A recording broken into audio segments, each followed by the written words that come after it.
प्रिय भाई बहनों, शुभाशीष। आज का यह वीडियो कक्षा 10वीं सामाजिक विज्ञान के अंतर्गत इतिहास विषय में यूरोप में राष्ट्रवाद का उदय का यह दूसरा भाग है। इसमें आज आप सभी यूरोप में राष्ट्रवाद के उदय होने के कारणों के बारे में अध्ययन करेंगे। भाई बहनों, 19वीं शताब्दी के पूर्व या 19वीं शताब्दी तक यूरोप के जो देश आज दिखाई दे रहे हैं वैसे नहीं थे। यूरोप के जो देश थे वो राजशाही व्यवस्था के अंतर्गत संचालित होते थे और कई क्षेत्रों में, जिन जिन क्षेत्रों में अनेक राजवंशों का शासन चलता था, उन क्षेत्रों में वो राजशाही व्यवस्था के अंतर्गत संचालित होते थे। परंतु वर्तमान में जो देश दिखाई दे रहे हैं, जैसे जर्मनी, इटली, स्विट्जरलैंड, ये देश जब राष्ट्रवादी विचारधारा का जन्म हुआ, राष्ट्रवाद का जन्म हुआ, तो एक ध्वज लेकर के, एक क्षेत्र लेकर के, एक संस्कृति, एक सभ्यता, एक भाषा लेकर के वो अलग हुए और आज स्वतंत्र रूप से वो दिखाई दे रहे हैं। आज विश्व पटल पर वो स्वतंत्र रूप से दिखाई दे रहे हैं। परंतु 19वीं शताब्दी के मध्य ऐसा नहीं था।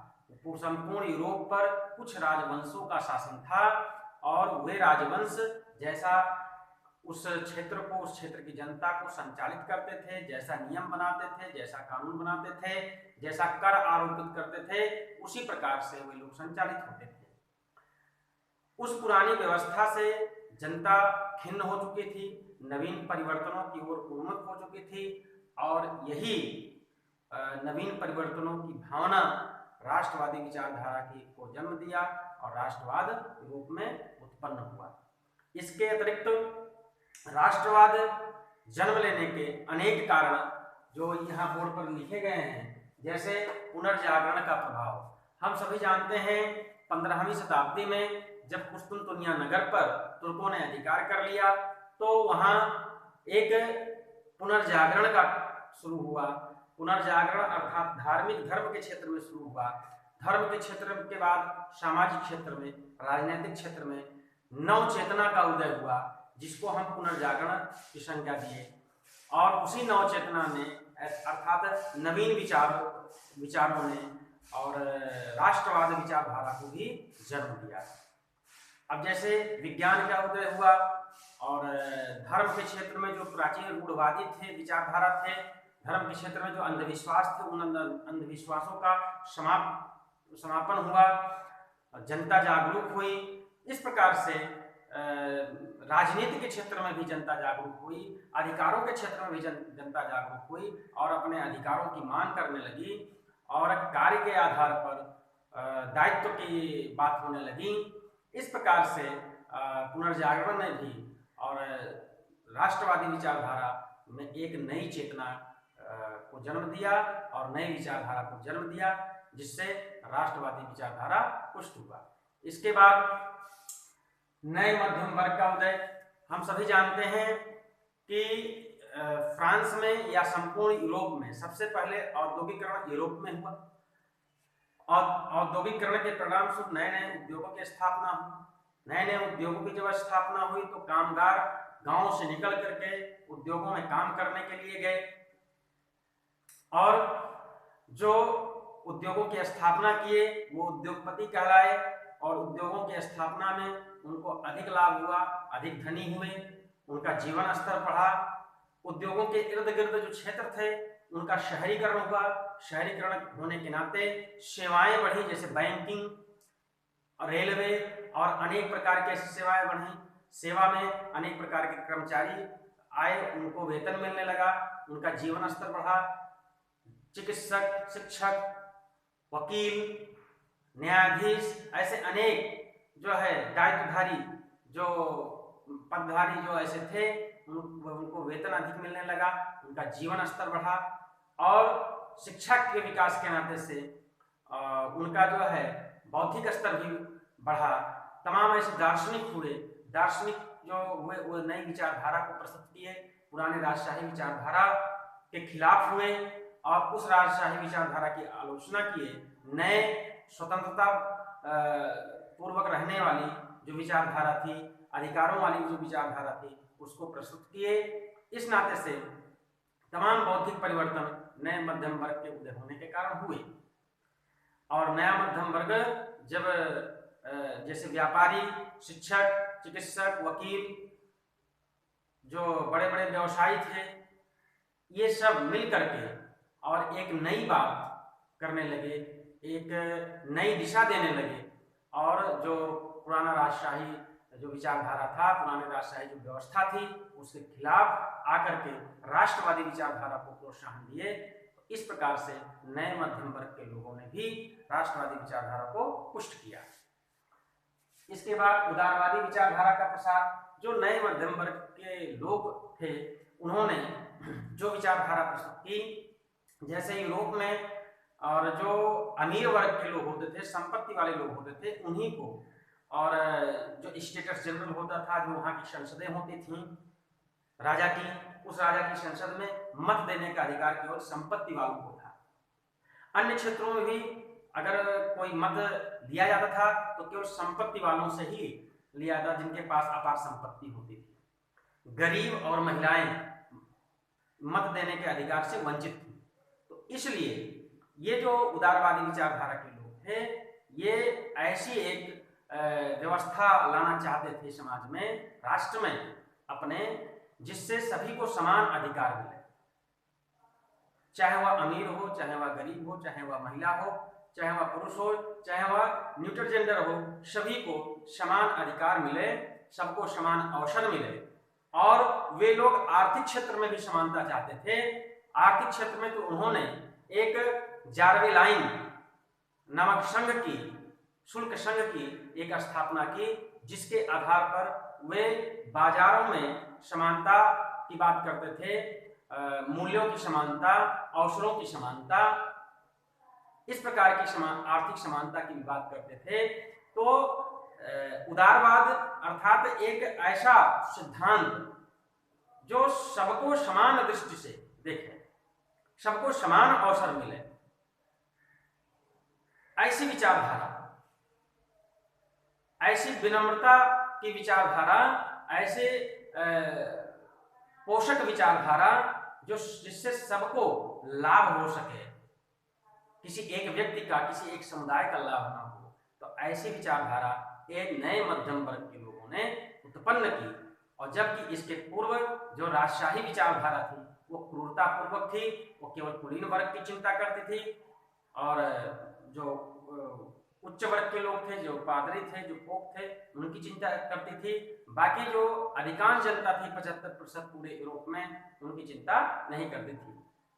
इसके बाद जो रूढ़िवाद की एक नई भावना और वियना की संधि हुई, इस पर हम बताते हैं आपको कि जो रूढ़िवाद की भावना थी, यानी फ्रांसीसी क्रांति और 1789 ईस्वी में शुरू हुई और 1815 ईस्वी में समाप्त हुई।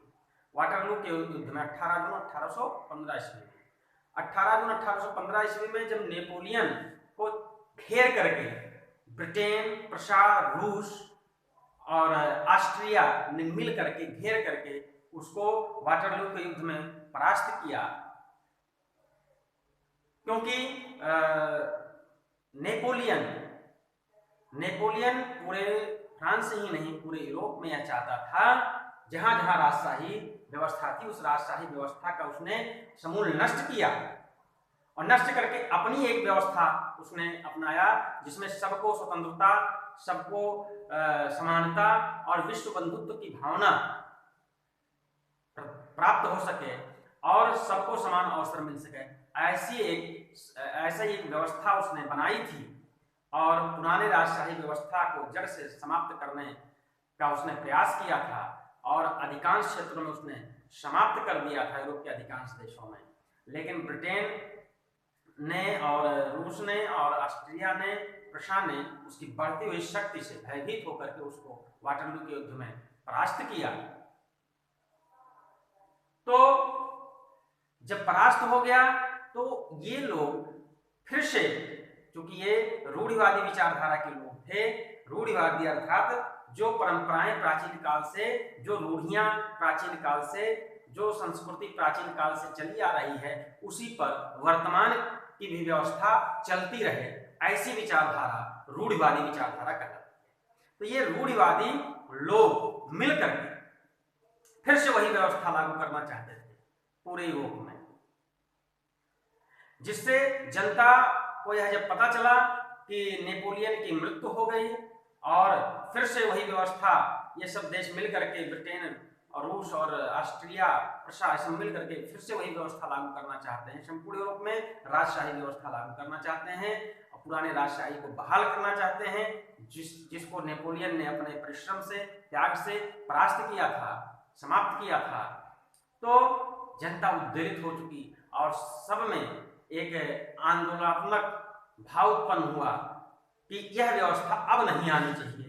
राष्ट्रवादी विचारधारा का जन्म हुआ इससे, और ये लोग मिलकर के वियना में, ऑस्ट्रिया की राजधानी वियना में 1815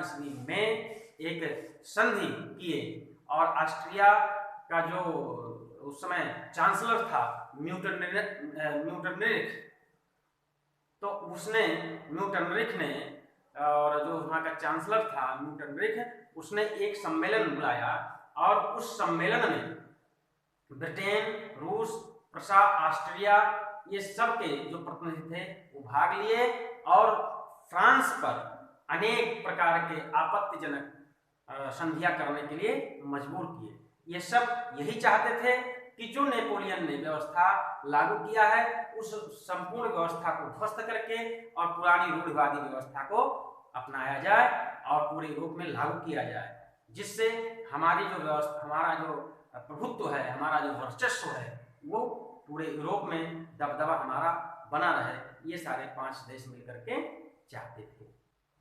तो इस प्रकार की व्यवस्था को देख करके, सुन करके और इसको जान करके, और जो दार्शनिक थे, जो कुछ प्रमुख विचारक थे, मध्यम वर्ग के जो लोग थे, वे सब भयभीत हुए और एकजुट हुए और एकजुट होकर के इस व्यवस्था को समाप्त करने के लिए, इस व्यवस्था को ना लागू हो ऐसा करने के लिए वो एकजुट होकर के और राष्ट्रवादी विचारधारा को पोषण प्रदान किए, राष्ट्रवादी विचारधारा को आगे लाए।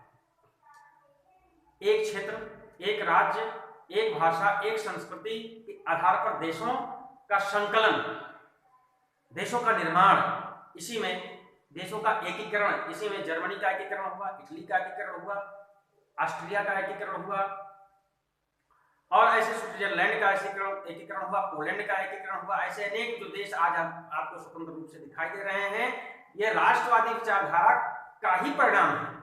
अगर राष्ट्रवादी विचारधारा ना उत्पन्न हुई होती उस समय, तो ये राष्ट्र राज्य का उदय नहीं हुआ होता। अलग अलग जो देश आज दिखाई दे रहे हैं, ये नहीं दिखाई देते यूरोप के उस नक्शे में। वो यूरोप, पुराना यूरोप भी दिखाई देता जो कई राजशाही व्यवस्था के अंतर्गत संचालित होता था। उसमें बुर्बो वंश के थे, उसमें और अनेक जो वंश आपके जैसे ब्रिटेन में जो शासन चलाते थे उसमें उस प्रकार के वंश थे। अनेक ऐसे पूर्व वंश और ऐसे अनेक वंश थे जो शासन पूरे यूरोप में करते थे। कई राजवंशों का शासन रहता था अलग अलग क्षेत्रों में। तो वो अलग अलग क्षेत्र देश के रूप में अलग नहीं हुए होते, बहु राजवंशीय राष्ट्रों का ही आज अस्तित्व रहता अगर राष्ट्रवादी विचारधारा जन्म ना ली होती। उसमें फ्रांस की क्रांति ने भी अपना महत्वपूर्ण योगदान दिया था। फ्रांस की क्रांति ने संपूर्ण यूरोप को एक नई दिशा दी, नव चेतना उत्पन्न की और लोगों को यह बता दिया कि आप राजशाही व्यवस्था को समाप्त कर सकते हो। और फ्रांस की क्रांति के परिणामस्वरूप अनेक देशों में भी क्रांतियां हुई। उसी के बाद जर्मनी का एकीकरण हुआ, इटली का एकीकरण हुआ, रूस में भी क्रांतियां हुई। रूस में भी राजशाही व्यवस्था थी। रूस के लोग, ब्रिटेन के लोग ये सब चाहते थे कि राजशाही व्यवस्था ही रहे, लेकिन अंत में फ्रांस की क्रांति ने रूस में भी क्रांति उत्पन्न की। तो आज के लिए इतना ही, इसका लेख जाएगा। तो आज का वीडियो आपको समझ में आया होगा ऐसा हम अनुमान लगाते हैं। बाकी लेख जाएगा, उसको आप कॉपी में नोट करिएगा। कल के लिए दूसरा वीडियो हम जारी करेंगे। धन्यवाद।